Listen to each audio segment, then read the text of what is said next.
Try to make sure the balance is right. Jab, 2 times, and like this. Then I start going this way. Jab. Swing to the side. Turn. Yeah, you're up in the air. It's like, it's always going to be somebody older than somebody in this life. You're never going to be the youngest and you're never going to be the oldest. And so you have an example on both sides that, you know, if you don't pay attention and you don't know you well to can you do this at this time or not. Mike Tyson is training hard under the guidance of Evander Holyfield, sharpening his boxing skills and improving his footwork as he prepares for a fight with Floyd Mayweather Jr. He is fully focused in camp, taking in every lesson and detail the former champion shares, working with discipline, sharp movement, and strong determination to be at his best. Here, then you step to the right, and you just try to make a complete circle. And it's just all about making the circle and go back here, just warming your. In camp, Mike Tyson puts Evander Holyfield's advice into action with strong determination, displaying quicker hands, sharper footwork, and clear respect for the veteran's guidance and championship experience. It's about your legs and your posture. Your posture straight and making sure you got a good midsection, you got to tighten that stomach up. And that's what a lot of times people don't understand. Evander Holyfield said that Mike Tyson fighting at his current age isn't as dangerous as many people claim. He explained that fear only has power if you let it control you, but true courage is what makes a fight meaningful and real. If you allow yourself to do that, it's up to me to allow myself to be afraid. I'm talking about at any given time, anything. Whether I know how to do it or not. You know, the Bible said, fear not. It's up to you to fear. That's a choice. It's not that you have to, but in a situation, when it comes down, when you really want to do something real well, you know, fear is just right there, like that, ready to catch you if you heed to it. When you're young, you make mistakes, and when you're older, you make mistakes. Sometimes people forget about when you get older. But you know, you have a choice to make. You know, it's a choice you have to make, and you have to be honest with yourself. When honesty comes from yourself, then you ain't gonna do nothing proof. Mike Tyson trains non-stop in camp, taking in every drill with full focus on precision, power, and speed. He pushes himself to the limit each day, sweat pouring, intensity rising, and determination driving him forward, making every session feel relentless and unstoppable. Like, Mike, what was the name of the theater that Corbett, like, Mike, he's like, yeah, such and such. He said the right name. I was like, I could never get him. I could never get him.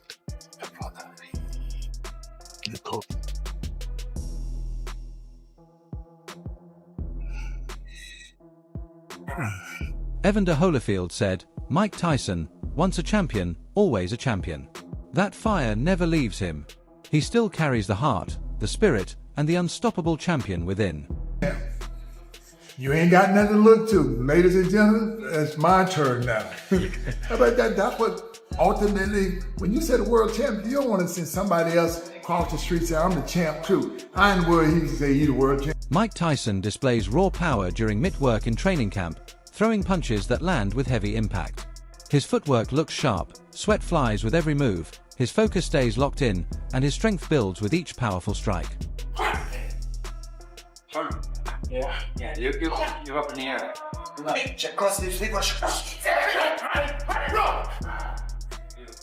where you are. Yeah, look where you are. It's beautiful. Beautiful, baby. Hard punch. Nice one, Mike. Nice one, Mike.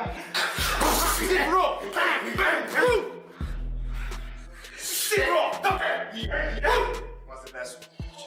Yeah, the best one, coach. Good. How you going, man? What's the best one, coach? Bro, stop it. Hey, put a shot, hey. Isso, that's it. Bro, put a shot. Oh, yeah. Beautiful. Beautiful. Well, look where your left hook is when you finish, Mike. Gene Kilrer motivates Mike Tyson during training camp, lifting his confidence and encouraging him to push even harder with every session. How old you are, it's how old you feel. I don't feel what the word old. I don't feel that. No.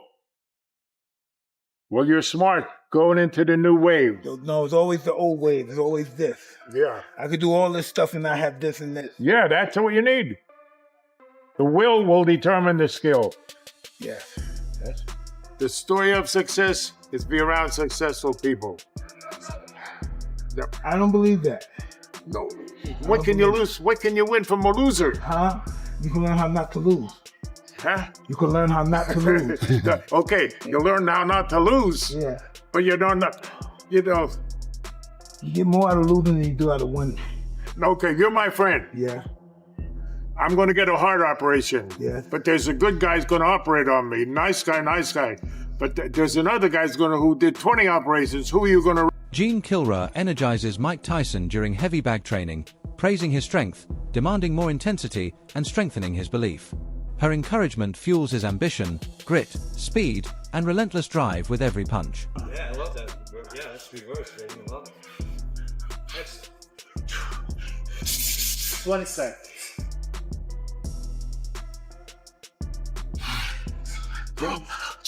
It's just like that.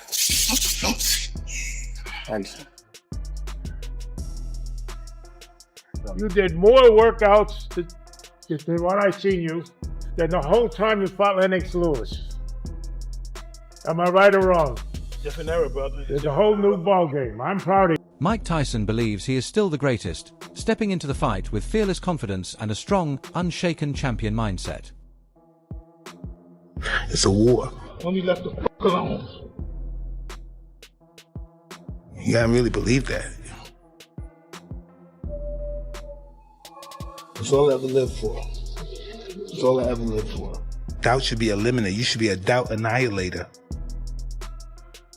My mentor told me, look, I got a little man. I want it all. No, I don't want it all. You be careful what you wish for.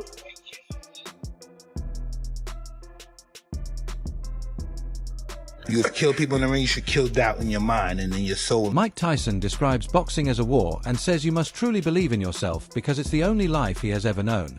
He insists that doubt has no place in a fighter's mind and should be completely destroyed. According to him, you must eliminate fear from your thoughts, your heart, and your soul, because hesitation weakens you. He warns to be careful what you wish for, but makes it clear that in the ring, just as you fight your opponent, you must also kill every ounce of doubt within you and leave it behind for good. Fight, I give you money. Are you fucking crazy? Only 12. That's all we want. To the middle. 1, 2, 3. A little slow on the way down. 4. There we go. 9. One more. Slow. 10. No problem. Great set. Best set yet. Final round. Last one, Mike. Nice and strong. 30 times. Touch and go. 1, 2. Here we go. 3, 4. Nice. 5. Yes, sir. 6, 7. Strong. 8. Strong. 9. Got this. We go. 2, 3, 4, 5, 6, 7. Let's go. 8, 9. One more. 10. Nice work, Mike. Yes, sir.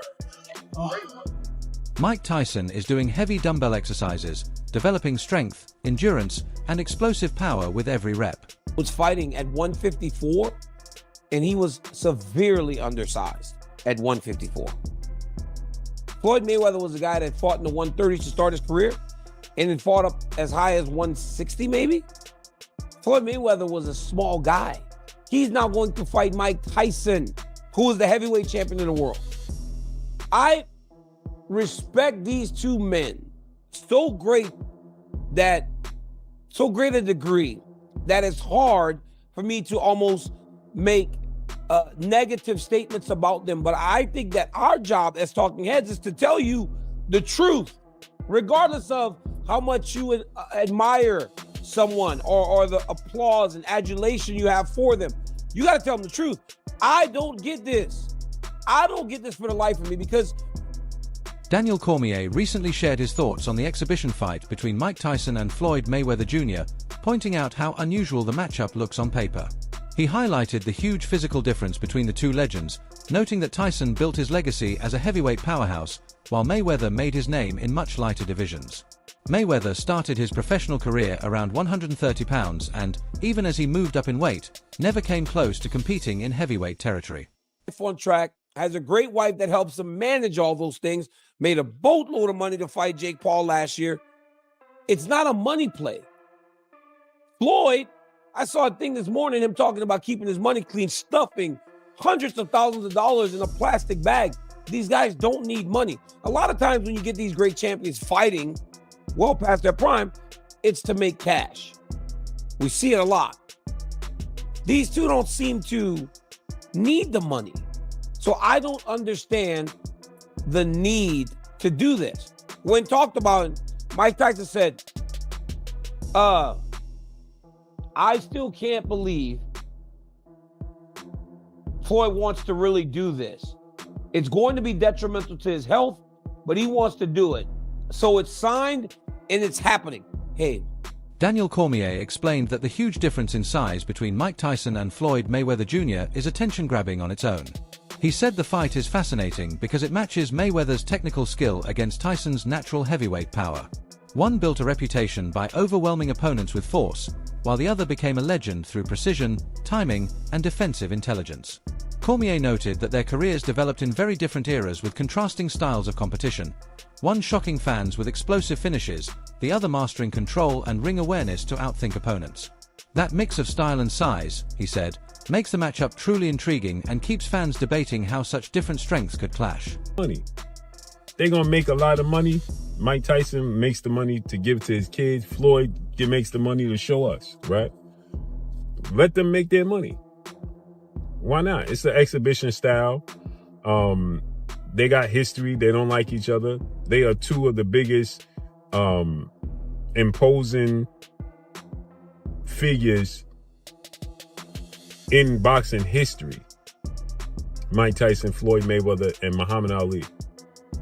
Right? So they gonna make a lot of money. A lot of people gonna tune in and they gonna watch it. They don't like each other. So even though it's an exhibition style, you best believe it's not gonna count against their actual record, but it's a real fight. And Mike Tyson is not gonna hold back no punches like he. While high-profile exhibition fights with retired champions often attract criticism, many people see them differently. From this perspective, veteran fighters returning to the spotlight aren't tarnishing their legacy, they're choosing to benefit from years of hard work and dedication. Combat sports require intense physical and mental effort, often starting in childhood and lasting through long, grueling careers. Supporters point out that professional fighting careers are usually much shorter than in most other professions, making these opportunities a way to maximize the rewards of a lifetime of sacrifice. Against Mike Tyson, you could believe that. This is going to be a real fight. Once it's exhibition style, so it won't count against their box rec, and it's not sanctioned by a commission or any of that or that, but you best believe they're going to want to. So they're going to make a lot of money, and it's going to be entertaining because they don't like each other. There's bad blood. They're going to let them fly, and neither one of them wants to go home saying they lost to the other one. Mike Tyson has been, making passes at trying to. He wanted to hit Floyd at the WBC convention. Remember that famous epic moment where he walks up past Floyd and he's receiving his belt and he just flinches at Floyd, and Floyd don't budge. You're just looking at him, right? Mike Tyson always say he a scared little man walking around with all the security. They don't like each other. It's bad blood. The chance to earn big money at the top level can disappear fast because of age, injuries, or changing promotions. If well-known fighters can still attract attention in a controlled exhibition, many see it as a smart choice rather than desperation. There's also the matter of personal control. Veteran athletes know the risks better than anyone. After years of intense training and championship pressure, they understand exactly what it takes. For many, these events offer a way to celebrate their careers, secure financial stability, and connect one last time with fans who followed their journey. Seem to be, though, is less so a fight promotion and more so rights holders. They hold the global rights to HBO World Championship Boxing and a number of other Comcast events. Basically, their businesses, they lease out the rights for footage to old fights to different networks or entities. So it is a bit weird to see them involved in a fight which I would have to assume the cost would be close to 9 figures to stage, It's just honestly puzzling, but seeing there's apparently more information about broadcast partnerships to come, I guess we'll see soon who else is. One of the biggest talking points about the upcoming exhibition between Mike Tyson and Floyd Mayweather Jr. is their age. Tyson is nearly 59 and Mayweather is 48, both well past the usual prime for professional fighters. In boxing, where reflexes, stamina, and recovery matter, age is a real concern. The sport is physically demanding, speed slows, durability can drop, and the body takes longer to recover from intense exchanges. Even though both have stayed in strong condition, stepping into the ring at this stage always comes with risk. Aside of watching Mike Tyson walk to the ring and the idea that maybe he'll knock out the little guy in Floyd that Tyson for a long time didn't like. You know, for a long time called Floyd a small little angry man or a small little scared man because he couldn't walk his kids to school by himself, mainly because Floyd had, he kind of disrespected Muhammad Ali, who was Mike Tyson's favorite fighter and one that he would never put himself above. But Mike's 60 years old. And if there was a time for Mike to get him and knock him out or whatever, it never would have happened because they were in completely different weight classes and X, Y, Z. If you wanted to settle it outside of boxing, that's one thing. But now they're stepping into this exhibition. There's not going to be any weight classes, obviously. And there's not going to be really any winner to this. And I think we're all going to lose. I think us, the fans, are going to lose a big time. Because again, I told you guys years ago that there is a certain brand of combat sports that does diminish fighters of the past, and it's... Wade Plemons recently voiced serious concerns about the proposed exhibition between Mike Tyson and Floyd Mayweather Jr. He said comparing Tyson to Muhammad Ali can feel disrespectful, noting that Tyson has always admired Ali and never claimed to be above him. Plemons also pointed out that the two legends fought in entirely different weight divisions during their primes, making any fantasy matchup unrealistic in a real, sanctioned fight. Their existence on YouTube, but I can still stand here and tell you that there are certain fights that just shouldn't happen. Evander Holyfield should not have been fighting Vitor Belfort on whatever that triad promotion was. I think it was on Triller, and he looked awful because he was in his 60s, and Vitor got to say he knocked down and knocked out Evander Holyfield. And everybody knows that in Evander Holyfield's prime, he would have done work to Vitor Belfort in boxing. Same with this right here. This never would have been a prime for prime matchup. It would have made no sense to have happened. But if it did, Mike Tyson at 215 pounds, should he land at all on Floyd Mayweather, was going to send him to a different stratosphere. Now, again, we understand the reasoning behind this, and I want both guys to get paid, but this is going to be sad. And this is why I said sometimes you need to preserve your legacy. And I know Floyd says, legacy don't pay my bills, and clearly he's got... He further explained that exhibitions without official weight limits or meaningful outcomes risk diminishing the legacy of legendary fighters. Drawing from history, he referenced the bout between Evander Holyfield and Var Belfort under the Triller banner, noting how uncomfortable it was to watch a past champion compete far beyond his peak years. In his view, such events allow younger or fresher opponents to claim victories that would never have occurred during a true prime versus prime scenario. Plemons acknowledged the financial motivations behind these spectacles and expressed understanding about fighters securing late career paydays. However, he maintained that legacy should sometimes outweigh profit. According to him, fans may ultimately feel disappointed watching aging legends move cautiously in what resembles a controlled sparring session rather than a meaningful contest. That's it for today's video. Stay tuned. Until next.